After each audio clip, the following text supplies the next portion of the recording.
He has checked out some of the weirdest, strangest, most obscure places on Earth, and that led to his book, Atlas Obscura, Explorer's Guide to the World's Hidden Wonders, which I just looked at on Amazon and I bought because it looks so fascinating. You will note that the photographs in your program, many if not all of them, are from his collection of Atlas Obscura. You will see them and they are really spectacular. Let's meet Dylan Thuras, who's going to tell us about following your curiosity, wherever it may lead you. Dylan. Thank you so much. Hi, everybody. It's great to be here. Thanks for having me. I want to thank Randy and Imagine Solutions. It's been a long day. A lot of you have been here for many hours watching people speak. So I'm about to take you on a journey around the world. So I'm going to give a gift to you and a chance to get you ready to take this trip together. So if everyone wants to take a moment, stand up if you feel like standing up, stretch if you feel like stretching. It's going to be a metaphorical trip, but if you want to just give yourself a chance to limber up before we go on our adventures together. All right, I see a few limbered up. Well, we'll figure it out when we start climbing the mountains. Okay, so I grew up in the Midwest. I'm from Minnesota. And this meant that, yes, Minnesota. This meant that my family vacations were not trips around the world or going to exotic locations. They were endless road trips with 6 hours between stops through Wisconsin and South Dakota. And on one of these trips, when I was 12 years old, we went to a place that I have never forgotten. In fact, it left an enormous impact on me. We went to a place in Wisconsin called the House on the Rock. Has anyone ever heard of the House on the Rock? Has anyone ever been to the House on the Rock? I see a couple of hands. If you've ever been to the House on the Rock, you understand this is a very special place. So it comes with this kind of mythology, and the mythology behind this is that there was an architect who wanted to work for Frank Lloyd Wright. And supposedly, he took his designs to Frank Lloyd Wright and showed him, and Frank Lloyd Wright told him, I wouldn't hire you to build a cheese crate or a chicken coop, and sent him packing. And this architect, Alex Jordan Jr., frustrated, decided that he didn't care. He was going to build his own, what I have come to call a Frank Lloyd wrong. Thank you. I'll be here, well, just for today. And so he built this crazy house, but what happened next was kind of the most interesting part. He started filling it with all of this strange stuff. It takes about 6 hours to go through the House on the Rock, and inside is the world's largest indoor carousel, the world's most diverse set of carousel animals. It has a hallway that looks like it goes on for infinity, and it has a sculpture of a squid fighting a whale that is the size of the Statue of Liberty. All of these things are in this house. And as a 12-year-old, I thought, if this is what's in the woods in Wisconsin, what else is in the world? And that feeling of wanting to discover the next thing, wanting that sense of amazement and wonder and surprise stayed with me. And as I grew up, I was a teenager. I lived in Minneapolis. This is me as a teenager. I definitely thought I looked like the cool punk kid, but I for sure looked like the one in the beanie. And I was a straight edger, so I didn't drink or do drugs, but I still needed to get in trouble. And for me, that meant urban exploration. I fell in love with exploring the nooks and crannies of my city, of finding the underpasses and rooftops I could gain access to. And it felt like I'd been given this key to this magical place. I got to see parts of the city that no one else saw. I got to go places that were hidden to most people. And this all kind of percolated and ultimately is what came together into Atlas Obscura. So I founded this organization called Atlas Obscura, and we do a few things. One of the central things we do, and what we really started as, was this collection of the world's hidden wonders. So from day one, people could submit places. We wrote up the first few hundred, and then said basically, what are the most amazing hidden things that you know about? Because often these places are in someone's backyard, and the only way you find out about them is that they say, oh, I grew up right next to that. So we created this map of the world's wonders. And at its heart, Atlas is this collection of over 20,000 places. 7 million people come each month to help plan their travels using Atlas Obscura. And some of the places that people submitted people always ask me, what is an Atlas Obscura place? Well, okay, the Eiffel Tower is not a good example of an Atlas Obscura place, but the tiny little apartment that's at the top of the Eiffel Tower, where Gustav Eiffel would take people like Thomas Edison, and they would have tea and look out over the city and laugh maniacally or whatever they did, that is an Atlas Obscura place. Places like this. This is one of Raw Paulette's caves. These are spread around the southwest of the US. And Raw Paulette was an artist who realized in his mid-age that his medium of choice was not painting or sculpture, but entire caves.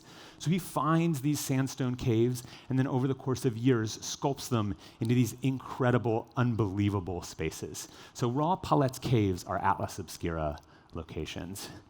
This is a place I stumbled upon in person when I was living in Hungary, and we took a trip to Florence, Italy, and we wanted to go to the Uffizi, but the line was 4 hours long, so we went around to the other side of the block, and on the other side of the block, there's a museum called the History of Science Museum in Florence, and there, among these incredible armillary spheres and these giant telescopes, there was a little glass egg with a strange little human fragment in it.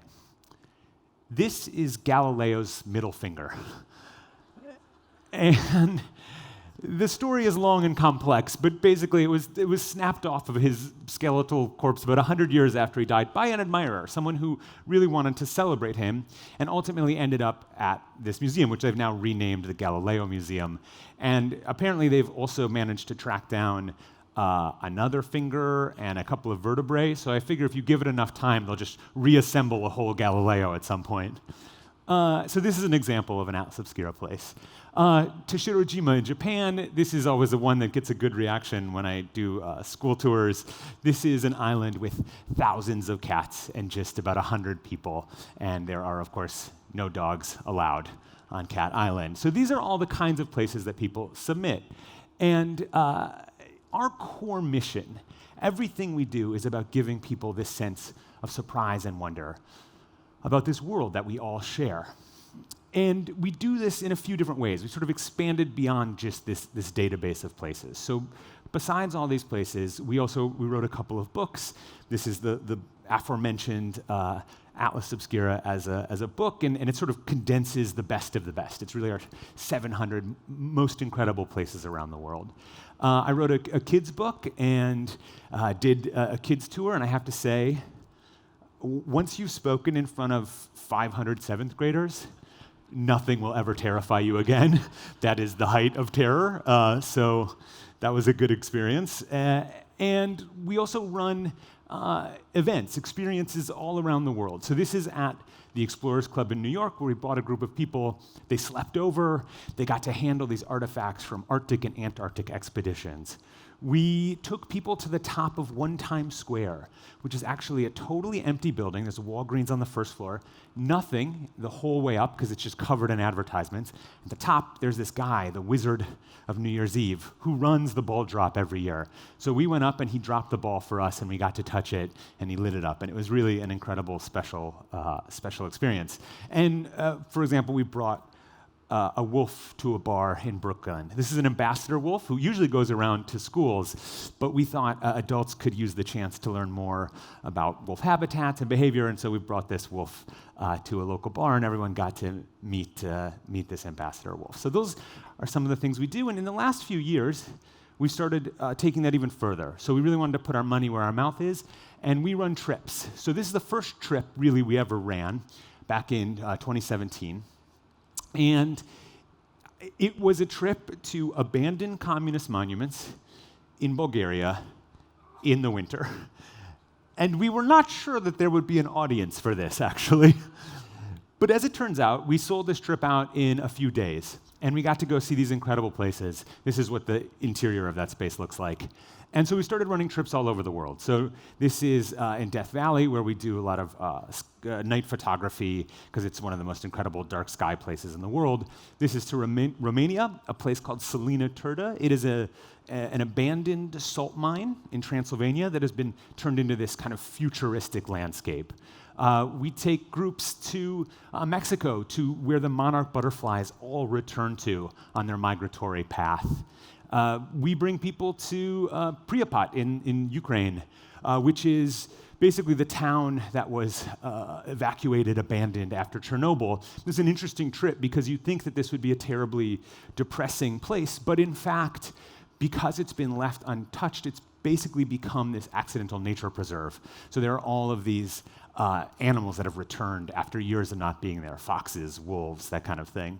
And we go to the Amazon, where we encourage our travelers to make friends both large and small. And you might be thinking to yourself at this point that these are just trips for crazy young people. You would be half right. Actually, we get a huge age range on these trips. So you have sometimes 25-year-olds and 75-year-olds on the same trip. And what binds everyone together is this real sense of curiosity and wanting to learn and explore the world together. And it's a really lovely and wonderful thing to see. So since that first trip in 2017, we now are running 130 trips around the world in 2020. We are trying to sort of address some of the problems that come with this. We're doing 110% carbon offsets. We're making sure that 80% of money generated stays in the community, going to individuals and small businesses. And so this has become an enormous part of what we do, basically bringing people to these places and using these trips to help these locations that we care about really thrive. And the interesting thing for me is that I've been doing this for 10 years now. So this is most of my kind of adult life. This is my career. And I didn't expect this at the beginning, but it's pulled me into this world of travel and understanding the impact of travel on the world and really the power of travel. I think people really don't understand, or they greatly underestimate the scale of what's happening with tourism and travel in the world. So tourism generates 10% of world GDP. 1 in every 5 new jobs is in the travel and tourism sector, and it has been growing faster than global GDP for 8 years in a row. It is reshaping the world in ways that are both good and sometimes bad. So one example that you might see is this is a beautiful place called Trolltunga in Norway, and some brave soul has come out here and had a moment of solitude in nature. A few brave souls have done this. And in fact, if you go to Trolltunga, what you find is this. You find a line of people waiting essentially to have their photo taken in this same spot. And this is kind of a silly example, but it points to a much larger problem that is really becoming quite urgent around the world. So when we think about places like Barcelona or Dubrovnik, Croatia, or Venice, Italy, we have these beautiful romantic ideas in our heads because these are beautiful and romantic places. But when you actually go, especially if you go during high season, what you get is this. You get 60,000 visitors in a day to Venice, and the entirety of Venice only has 55,000 residents. You get things like this in Dubrovnik, where you can't walk through this town square in less than an hour. It takes an hour to cover about 40 meters. Or in Barcelona, where the locals, people living there, have really become very, very frustrated. 750 cruise ships docked in Barcelona last year, and it's not going that well. It's a worthwhile question. So over tourism, this problem of basically places being loved to death is becoming a larger and larger issue in the world. And the reason behind it is actually quite simple. You can see it right here. In 1960, 25 million people traveled internationally. That passed 1 billion in 2013. By 2030, it will surely be past 2 billion international travelers. And that doesn't include domestic travel at all. It doesn't include people who are going to places within their own country. So that is just an enormous number of people. And some of it's happening for great reasons. One of the things that you see here is this is basically outbound travelers by country. For year, Germans were the greatest travelers of all time. But as China's middle class rises, you just see this enormous explosion of travelers embarking from China and soon and India is sort of working its way up that graph. And obviously, the impact of this is reshaping kind of travel, it's reshaping tourism markets, and currently with the coronavirus, it's having huge impacts on both the Chinese economy, but then everyone who depends on Chinese travelers. So this is all kind of happening, and it's going to keep growing in this way.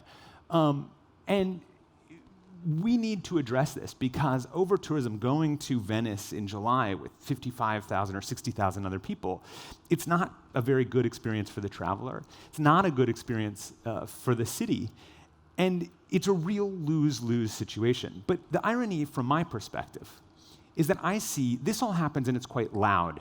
Over-tourism is a very visible thing that damages the world. I see this other thing that happens much more quietly. So this is Kovac's Planetarium in Wisconsin, and Frank Kovac was a machinist who built his own working planetarium. It is the only construction of its kind in the world. He hand-painted 5,000 little stars in glow-in-the-dark paint, and you can sit in this hand-built mechanism, and it rotates around you. Unfortunately, Frank Kovac couldn't get enough people to come to support this kind of incredible place, and so he's had to close it down and go back to work in the machine shop. Across the country, in Wyoming, this is the Smith Mansion. This was the artistic pursuit of this incredible creative genius who he died while building this, and his daughter took it over, but she hasn't been able to get the tourism dollars that she needs, and so now it's been sold to an uncertain fate. Or this, for example. This is Margaret's grocery store in Mississippi. And Margaret's first husband was killed in a robbery. She met Reverend Dennis. Reverend Dennis promised that he would build her heaven on earth. And he did that. He built this beautiful folk art creation out of her grocery store. And they lived here until they both passed away a few years ago. But following that, there really hasn't been the structural support to keep this place up and around. And it's probably too far gone at this point to save. So you have this kind of incredibly frustrating thing, where on one hand, you have over-tourism destroying places, and on the other hand, you have these unbelievable wonders quietly disappearing. But I know I have seen the middle path. There is a way to thread the needle, to redistribute our impact and our resources to help places thrive. And so I'm going to give you a strange example. Well, you'll see. So this is the Clown Motel in Tonopah, Nevada. It's about 4 hours outside of Las Vegas. And for a long time, it was just a strange clown-themed motel, the last stop before you're truly in the middle of nowhere. Here's the interior. And in fact, not only this, but it sits directly next to this abandoned miner cemetery, which has been there for 100 years. And so not a lot of people were coming here. But then in the mid-2000s, something kind of amazing happened. We found out about this. Other people started to find out about this. And people started to make pilgrimages to the Clown, making a trip all the way out, 4 hours outside of Las Vegas, to come and spend some time at the Clown Motel. And it's a silly example, but the reason it matters is twofold. One, this town is 2,500 people, and so the impact of those visitors really matters. People get drinks at the local bar, they eat at the local restaurant. Two, if a clown-themed motel next to an abandoned miner cemetery can become a tourist attraction, truly anything can. So this has impact in bigger ways, too. This is a silly example, but I've seen this in much more profound ways. This is one of the first entries to Atlas Obscura. These are the living root bridges of Cherrapunji. They're woven together from the roots of 2 Ficus elastica trees, and these are hundreds of years old. They get stronger and stronger with each year, and they're built this way because it's one of the wettest regions in the world, so when it floods, the water goes all the way up to that second-tier bridge, but it doesn't hurt the bridges at all. They only get stronger, they absorb the water, and they're there the next year. When we found out about these places, someone wrote in and basically said, there is no tourism industry to these, and they are disappearing, because there was no incentive to really keep them around. So people were draining the trees for their latex, and it looked like these might not be around in another decade. That was about 10 years ago, and I'm really happy to say today that there is an active ecotourism business around the root bridges. They're being taken care of, new root bridges are being grown, and this is an example of the kind of power and good that we can all bring as travelers and tourists. Another one of my favorite examples in bridges in the world is across the world in South America in Peru. This is a bridge. This is, you'll see my little feeties going across here. So this is back in 2010. This is a bridge called the Quechua Chaca, sometimes known as the last Incan bridge. And each year, the bridge is cut down. And the 4 villages come together, and they cut this kind of grass material, which they weave together, and ultimately make a brand new bridge every year. And they've been making this bridge this way since the Incan Empire. This is a little functional piece of the Incan Empire. And even though it's quite close to Machu Picchu, it got almost no tourism. And the towns in this region needed really basic stuff. They needed schools, they needed accommodations. And now, because of interest in this, they're starting to be able to build those kinds of things. So these are examples of some of the ways that we all as travelers have incredible power in the world. But these wonders are not just far-flung. One of the things that's central to Atlas Obscura is this idea that wonders are found close to home. So while I've been here in Naples, I've only been here a couple of days, I've had a chance to sort of go around and see a couple of things. This is a very small but quite lovely little wonder right in your backyard, the Clam Pass Park, this walkway through the mangroves. I thought this was like a small and beautiful thing right here. You have places like Pinecraft, Florida, which is the go-to destination for Amish and Mennonite vacationers, and a really good example of the ways in which travel reframe what you think, reframe your assumptions. Like maybe you didn't think about where the Amish or Mennonites go for their summer or for their winter vacations. They come to Florida too. Why wouldn't they? And finally, a place that I've been meaning to go to for years and loved the chance to get and go see was the Cape Romano Dome houses and just the whole area of Marco Island and the 10,000 Islands. This is just this beautiful little ruin that then opens up into the natural landscape that's there. That is the real sort of jewel. And I wish I could have spent days just exploring that area. So these are some really wonders that are really close to home. And I like to tell this last story about traveling to South America, because I think it really captures something about the world. So this is a place called Gacta Falls. It was in a very remote part of Peru, and they didn't have good roads, and they didn't have good electricity, but what they did have was this enormous waterfall. And in fact, it wasn't until 2005, when a German hiker happened to be coming through the area, that he stopped and he looked at this waterfall, and he thought, gosh, that's a very tall waterfall. I wonder how tall that really is. And so he came back the next year, and he measured Gacta Falls, which might be the most German thing that anyone has ever done. And as it turns out, Gacta Falls is one of the tallest waterfalls in the world. It's certainly in the top 10, gets into a little bit of how you get down to it, but some people measure this as the 3rd tallest waterfall in the world. And when I went there, this had already been discovered, and tourists were starting to come. And I talked to the people who lived in Gacta, and I said, you guys needed support from the government. You wanted tourism dollars, and you had this absolute wonder in your backyard. Why weren't you shouting this to the world? And they said, yeah, we knew it was special, but when compared to all the other wonderful things in the world, we thought, how special could it really be? And the truth is we looked at it every day. We just kind of stopped noticing it. And I think we all live at the base of Gacta Falls. We live surrounded by these incredible wonders. And it is in our power to help support these special places and let them thrive. And really all we have to do is open our eyes and see. Thank you so much for having me. All right, hello. Dylan, thank you so much. Thank you. Yeah, real pleasure. That was fun.